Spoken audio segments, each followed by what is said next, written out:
आप गाड़ी लेने गए, टेबल पर बैठे हैं और सेल्समैन ने अचानक से आपके ऊपर एक तीर मार दिया है, एक बम छोड़ दिया है। सर ये फाइनल प्राइस है, अब आपको लेना है तो लीजिए, छोड़ना है तो छोड़िए, बात है आपके ऊपर। ये सुनते ही यार आत्मा हिल जाती है, कॉन्फिडेंस लूज हो जाता है और ये सोचते हैं कि क्या अब मेरे को डिस्काउंट नहीं मिलेगा, मैं यहाँ से उठ के जाऊं तो जाऊं कैसे, क्या ये फाइनल प्राइस है, जो हम सोच कर आए थे वो प्राइस तो मिल ही नहीं रहा है, यहाँ तो कुछ और है, हम तो कुछ और सोच कर आए थे। ये ना कुछ ट्रिक्स होती हैं, वो कुछ ऐसी ऐसी बातें बोलते हैं जो हमें डोमिनेट कर जाती है। उनका तो डेली का काम है यार, वो तो हर किसी को बोलते हैं और वो ना ये बहुत जल्दी बोल देते हैं। तो आज कुछ उन ट्रिक्स की बात कर लेते हैं जिससे जो कार डीलर हैं वो हमें ठग लेते हैं। ठग लेते हैं क्या, उनका काम है पैसे कमाना, लेकिन हमारा काम है उनसे बचना। तो उनके पास कुछ ऐसी ट्रिक्स होती हैं जिनसे वो उस गाड़ी का ज्यादा प्राइस हमसे ले लेते हैं, हमें डरा देते हैं, हमें बहुत बार खुश भी कर देते हैं, कुछ ऐसी चीजों में उलझा देते हैं। तो हम दो पार्ट में ये वीडियो करेंगे, अदरवाइज बड़ी हो जाएगी। तो इसका ये फर्स्ट पार्ट है और नेक्स्ट वीडियो जो आएगी वो सेकंड पार्ट है। तो सबसे पहले जैसे ही हम एंटर करते हैं, वहां पर पहुंच गए, कोई हमें सेल्समैन मिल गया, तभी से ट्रिक शुरू हो जाती है। काफी जगह मैंने देखा है क्या करते हैं, आप एक सेल्समैन से बात कर रहे हैं, आपने उनसे चीजें पूछ ली हैं, उन्होंने आपको सारी चीजें बता दी हैं, और जब आती है नेगोशिएशन की बात, तो दो चार चीज वो बताकर, हालांकि 1-2%, 2-4% कुछ हजार का डिस्काउंट हो सकता है वो आपको दे दे। उसके बाद अगर उसको लगता है ना कि हम डील नहीं कर रहे हैं, तो क्या करेगा, सर मैं ना यहाँ पे नया हूँ, मेरे को टारगेट मिला हुआ है, अगर मैं टारगेट मीट नहीं करूंगा तो मेरी नौकरी चली जाएगी, मुझे अभी ज्यादा पता नहीं है, मैं तो इंटर्न पे हूँ या अभी प्रोबेशन पीरियड पे चल रहा हूँ। तो ये चीजें बोली जाती हैं और इतनी जबरदस्त तरीके से बोल देते हैं। अगर तो आपके साथ कोई लेडी है, वाइफ है, कुछ भी है, वो तो और भी जल्दी पिघल जाते हैं, अरे चलो कोई बात नहीं, कुछ 5-7 हजार रुपए में हमें तो कोई फर्क नहीं पड़ रहा है, और ये किसी का काम जुड़ जाए तो क्या दिक्कत है। और अगर लेडीज साथ में नहीं है ना, तो भी वो इतने जबरदस्त तरीके से चीज बोलते हैं, हम वहीं पर पिघल जाते हैं और चलो कोई बात नहीं यार कर दो। ये नहीं करना है यार, आपको इसको टैकल कैसे करना है वो टैकल भी आप सुन लो। अगर वो ये बोलता है कि मैं नया हूं या मेरी नौकरी चली जाएगी या मेरे को सेल करनी जरूरी है, टारगेट मिला हुआ है, तो टाइट रहिए, अपने दिमाग को तुरंत ट्रिगर कीजिए। ट्रिक आपके दिमाग में आ जाना चाहिए कि अब ये जो चीजें है ना, ये इनकी शुरू हो गई है, हो सकता है वो सच भी हो, मैं झूठ नहीं बोल रहा हूँ, लेकिन आपको ना अपने पैसे प्यारे होने चाहिए। अगर वो ये चीज बोल रहा है तो मतलब अभी उसने सीखा नहीं है, वो स्ट्रगल कर रहा है। अगर वो सच्चा है तो उसको स्ट्रगल करने दीजिए, ये बोलकर कभी भी उसको गाड़ी सेल मत करने दीजिए। और अगर वो ट्रिक कर रहा है तो ट्रिक तो हमें करने देनी ही नहीं है, सिंपल बोलिए कोई बात नहीं, अगर आप नए हैं ना तो किसी एक्सपीरियंस पर्सन को बुलाइए, मैं उनसे बात करना पसंद करूंगा। सिर्फ आपको ये बोलना है। उसके बाद अगर तो वो झूठ बोल रहा है, ट्रिक खेल रहा है, तो धीरे धीरे ना वो खुद ही अपने मोड में आ जाएगा, आपको अपने आप पता लगने लग जाएगा कि अब इसने अपनी चीजें चेंज कर दी हैं। और अगर वो नया है तो उसको जाने दीजिए, किसी नए को वो मतलब किसी सीनियर को लेकर आए, किसी एक्सपीरियंस पर्सन को लेकर आए, उनको अपने सामने बैठाइए, तब आप उनसे डील कीजिए। कभी भी आपको इस झांसे में, चाहे वो सच्चा है या झूठा है, नहीं फंसना है, वो सीख जाएगा। नेक्स्ट ट्रिक क्या रहती है, एक बैड, एक गुड, दो टाइप के आपको लोग वहां पर मिल सकते हैं। आप गए, आपको एक सेल्स पर्सन मिला जो आपसे ढंग से बात नहीं कर रहा है, आपको ज्यादा तवज्जो नहीं दे रहा है, आप पूछ कुछ रहे हैं, कभी इधर चला गया कभी उधर चला गया, कोई आपको अटेंड नहीं कर रहा ढंग से, और आपके मन में ना एक छवि बनती चली जा रही है, यार ये तो ना ढंग के नहीं है। फिर अचानक से क्या होगा, एक दूसरा सेल्स पर्सन आएगा, जी सर मैं आपको देख रहा हूँ इतनी देर से आप इधर उधर घूम रहे हैं, क्या हो गया, क्या चाहिए आपको। यार मेरे को ना गाड़ी चाहिए, वो बंदा आया था, और अब मेरा नाम अमित है और आप डेली ऑटो लाइफ चैनल देख रहे हैं, तो उस बंदे का नाम हम मान लेते हैं अमित है। और वो बोल रहा है, यार वो ना अमित आया था, सेल्स पर्सन आया था, वो यार पता नहीं कैसे सेल्स पर्सन है तुम्हारे, वो देख ही नहीं रहे हैं। अब जो दूसरा बंदा है वो बोलेगा, अरे अच्छा वो था सर, उसका ना ऐसा ही है, वो ऐसे ही करता है, उसको किसी को अटेंड करना तो आता नहीं है, वो ना अब जॉब छोड़ने वाला है, उसने नोटिस पीरियड दे दिया है, तो इस चक्कर में होए तो होए सेल, ना होए तो ना सही, और इसी वजह से हम सब भी उससे परेशान। आप मुझे बताइए आपको क्या चाहिए है। अब उसने क्या किया, आपको आधा बोतल में उतार लिया है। जितनी प्यार से वो बोला है ना, और जितनी इज्जत उसने अचानक से आपको दे दी है, अब आप नेगोशिएशन करने के मूड में, तो आधा तो मतलब जो नेगोशिएशन आप करना चाहते थे ना वो खत्म हो गया। यार ये कितना अच्छा लड़का है यार, अब वो आपको सर सर बोल के मतलब मीठी मलाई लगाकर और फटाफट हमें उतारता ही चला जाएगा, फिर बीच बीच में उसकी बुराई करता चला जाएगा। आपके माइंड में स्टार्टिंग में ही वो गाड़ी खरीदने में जो आपको नेगोशिएशन करनी थी, जो पैसे कम कराने थे, वो तो उतर गई है। बार बार उसकी बुराई करेंगे कि वो सेल्स पर्सन ऐसा है, आपका दिमाग वहीं पर रहेगा। और जितनी वो ज्यादा उसको गाली देंगे ना, जितना ज्यादा उसको बुरा बताएंगे, उतना ही हमें संतुष्टि होनी शुरू हो जाती है। हाँ यार, ये बंदा ना है ही ऐसा, ये ना ठीक बोल रहे हैं। जो संतुष्टि हमें पैसे कम कराने में होनी थी ना, वो हम उसकी बुराई सुनने में करते हैं, और एक ऐसी डील करके उस बंदे के साथ आ जाते हैं जिसमें और 10 20 30 हजार रुपए हम बचा सकते थे। ये ट्रिक भी मैंने काफी देखी है, काफी जगह चलती है, और कुछ जगह तो ये बिल्कुल दिखती ही नहीं है। तो जिसने नहीं देखी है ना ये ट्रिक, वो बोलेंगे हमने तो ऐसा कुछ देखा नहीं है, तो सब फिल्मी बातें हैं।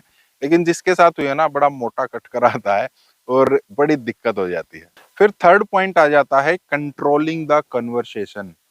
जो उस बातचीत को कंट्रोल करेगा, लास्ट में वही जीत कर उठेगा। वो किस तरीके से होता है? जैसे ही आप शोरूम में घुसे, आपको एक सेल्स पर्सन मिल गया है, फटाफट हाँ जी आपको क्या चाहिए, ये वाली गाड़ी चाहिए, आइए। और वो इतनी स्पीड में उस गाड़ी की इतनी ज्यादा खूबियां गिनवा देगा, आपको ना समझ नहीं आएगा कौन सी चीज क्या बोल दी। एक किस्म से हैंग हो जाएंगे हम, हमारा दिमाग मतलब पिछली चीज को तो प्रोसेस नहीं कर पा रहा, इसमें ये भी है वो भी है, तब तक नेक्स्ट चीज भी आ जाती है और दोबारा हम पूछने में शर्माते हैं, मतलब आपको समझ नहीं आया क्या, इस टाइप से चीजें हो जाती हैं। फिर हम उनसे जो भी क्वेश्चन पूछते हैं ना, वो फटाफट उसका आंसर देते चले जाते हैं कि उनको तो पता है, उनकी तो गाड़ी है। या बहुत बार क्या होता है, अगर आप कोई वैलिड क्वेश्चन पूछ लेते हैं ना, लाइक आपने माइलेज के बारे में ही पूछ लिया, वो बोलते हैं ये इतनी 25 की दे देती है, तो आप बोलिए ये 25 कहाँ पर टेस्ट हुई है, क्या रोड पर टेस्ट हुई है या कहीं लेबोरेटरी में टेस्ट हुई है, क्योंकि ये तो लेबोरेटरी में टेस्ट होती है। यार मेरा दोस्त है, उसके पास भी है, वो तो बोल रहा है 12 से ऊपर देती नहीं है। तो जब ये चीजें आ जाती हैं ना, इन क्वेश्चंस को या तो वो अवॉइड कर देते हैं, नहीं नहीं सर ऐसे नहीं है, अब देखिए इसमें ना क्या होता है, ये वाला इंजन दिया हुआ है जिसकी वजह से ये हो गया है, पहले इसकी वेट ज्यादा था, अब इसका वेट कम हो गया। आपका वो क्वेश्चन अवॉइड करेंगे, घुमा कर आपको दूसरी जगह पर ले आएंगे और अपनी बात ज्यादा करते चले जाएंगे। आपके ऊपर कुछ क्वेश्चंस फेंक देंगे, आपके पास पहले कौन सी गाड़ी थी, उस गाड़ी की थोड़ी बुराई कर देंगे, क्योंकि जो उसमें कमी होंगे ये तो इस सेक्टर में है, उनको तो पता होता है कि इस गाड़ी में क्या कमी है। उस गाड़ी की थोड़ी सी बुराई करेंगे, इस गाड़ी की वही वाली अच्छाइयां बता देंगे, दो चार क्वेश्चन और पूछ लेंगे उससे, उस गाड़ी में ऐसी कौन सी टेक्निकल चीजें कुछ भी पूछ लेंगे। अब आपको पता नहीं है, क्योंकि हम टेक्निकल में थोड़ी ना इतने ज्यादा जाते हैं, हमें तो गाड़ी चलाने से मतलब होता है। कौन सी कंपनी का इंजन था, देखिए इसमें तो ना उस कंपनी का इंजन है। तो वहां पर क्या होता है, इतने ज्यादा क्वेश्चन हमारे ऊपर फेंक दिए जाते हैं कि हमारा सिस्टम हैंग हो जाता है, और वहां पर हम थोड़ा सा दबना भी शुरू कर देते हैं, यार मेरे को ये नहीं पता है क्या। और जो उस कन्वर्सेशन को कंट्रोल कर रहा है, लास्ट में वही जीतेगा। जैसे जैसे आप कम बोलना शुरू करते हैं ना, हम एक शेल में चले जाते हैं, और जब हम वही नहीं ज्यादा बोल पा रहे हैं, तो फिर जब नेगोशिएशन का टाइम आता है, वहां पर भी हम ज्यादा नहीं बोल पाते हैं, अपनी बातें नहीं रख पाते हैं। इस चीज को आपको टैकल करना कैसे है?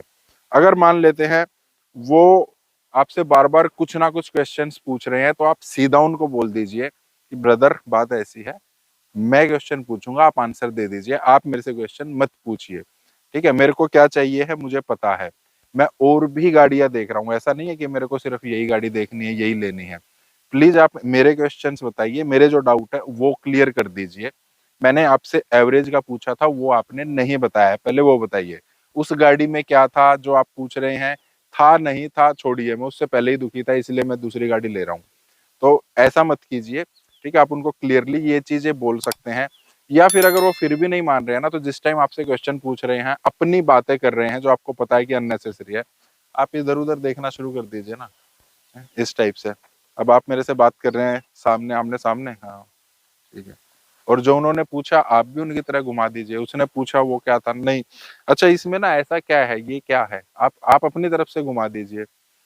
फिर जब आप कंट्रोल करना शुरू करेंगे, धीरे धीरे अपनी बातें बोलना शुरू करेंगे ना, हमें भी कॉन्फिडेंस आना शुरू हो जाता है, और फिर जब डील बनती है ना, तो मजा है। तो कंट्रोल कीजिए कन्वर्सेशन को, आप उसको मत करने दीजिए।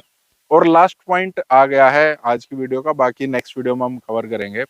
जो हमने स्टार्टिंग में बात की थी ना, जिससे आत्मा हिल जाती है, आपने प्राइस डिसाइड कर लिया है, उसने 10,000 20,000 रुपए का डिस्काउंट भी आपको दे दिया है, और लास्ट में लिख दिया है ये करके मान लेते हैं 15,20,249 रुपए। दिस इज फाइनल सर, हम इसमें 1 रुपया भी कम नहीं करेंगे। टेक इट और लीव इट।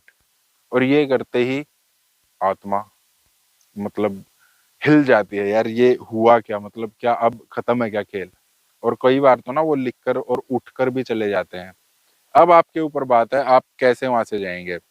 अब देखिए उनमें इतना कॉन्फिडेंस कैसे आ गया है। 95% लोग इसके बाद डील को क्लोज कर लेते हैं। ठीक है, ये फाइनल प्राइस है, मान जाते हैं, तो उनको तो कॉन्फिडेंस है कि 95% लोग इस चीज के बाद मान जाते हैं। हमें जिंदगी में कभी कभार ये एनकाउंटर होता है इस टाइप की चीजों का। अगर तो वो बोल देते हैं ये फाइनल है और हम नहीं दे सकते, तो आप उसके बाद भी आपको बोलना है चलो कोई बात नहीं, ये डील है ना आपकी तरफ से, मैं मार्केट में और पता कर लेता हूँ, मेरे को इससे बढ़िया डील मिल गई तो मैं वहां से ले लूंगा, अदरवाइज आपकी डील तो मेरे पास है ही। आपको आराम से ही बोलना। अगर तो वो उठकर भी चले जाते हैं तो आप भी उठकर चले जाइए, कोई बात नहीं। और उसमें ना शर्म वाली बात नहीं है। अगर आपको उससे बेटर डील बाहर नहीं मिल रही है तो आप दोबारा भी आ जाइए। कभी भी अपने ईगो पर लेकर मत चलिए कि नहीं अब मैं चला गया तो अब वापिस मैं कैसे आऊंगा। हमारे पैसे हैं यार, जब वो इतनी चीजें कर रहे हैं आप दोबारा आएंगे ना, वो कभी भी ये नहीं बोलते अब क्यों आ गए। तो हमें भी ये नहीं होना चाहिए अब मैं क्यों जा रहा हूँ। पैसे का खेल है, बेशरम होना पड़ेगा तभी चार पैसे बचते हैं और तभी चार पैसे बनते हैं। तो कभी भी ईगो पर कुछ नहीं लेना है। आप हमेशा पोलाइटली ही रहिए, सारे ऑप्शन हमेशा खुले रखिए। आपको वो गाड़ी लेनी है तो लास्ट में आप ले ही लेंगे, और जगह भी आप घूम सकते हैं। तो इस चीज को कभी भी ये मत सोचिए कि इसके बाद पैसे कम नहीं हो सकते हैं। इसके बाद भी आपको 10,000 रुपए का उसी टाइम पे डिस्काउंट मिल सकता है। वो कहे ना ये टेक इट और लीव इट, यही है। आपको वहां पर और 10,000 रुपए कम करके या जितना भी आपको लगता है कि इतने हो सकता है, वहां पर आपने मान लीजिए 10,000 रुपए कम और किए हैं, मैं तो इतने दे सकता हूँ, आप अगर बन जाए बात तो देख लीजिए, अदरवाइज कोई बात नहीं, मैं और भी ऑप्शन देख रहा हूँ। और ये बोलकर आप उठकर आ सकते हैं। अब गेंद उनके पाले में डालकर आप आए हैं। आपके पास मतलब आपके सिर पर बोझ नहीं है। इस चीज को ऐसे टैकल करना होता है। ये बहुत फेमस है, टेक इट और लीव इट। इसके बाद बहुत बार मैंने डिस्काउंट देखे। कल परसों ही मैं एक चीज कुछ घर के लिए खरीद कर लेके आया था, वहां पर भी मैंने यही किया था, टेक इट और लीव इट। उसके बाद भी 1,000 रुपए कम हुए हैं। तो ये चीजें कुछ नहीं है, उनको ट्रिक होती है, हमें ट्रिक नहीं होती है। तो ये ध्यान अगर आप रखेंगे ना, तो बहुत सारे पैसे हमारे बच सकते हैं। नेक्स्ट पार्ट बहुत जल्दी आ रहा है, या हो सकता है आप वीडियो बाद में देख रहे हैं तो आ चुका होगा। वो आपको लिंक मिल जाएगा डिस्क्रिप्शन में, वहां से आप देख सकते हैं। अगर इस टाइप की और वीडियोस के लिए आपको इस वीडियो को लाइक करना है, चैनल को सब्सक्राइब करना है। मिलते हैं नेक्स्ट वीडियो में। Thank you, bye bye.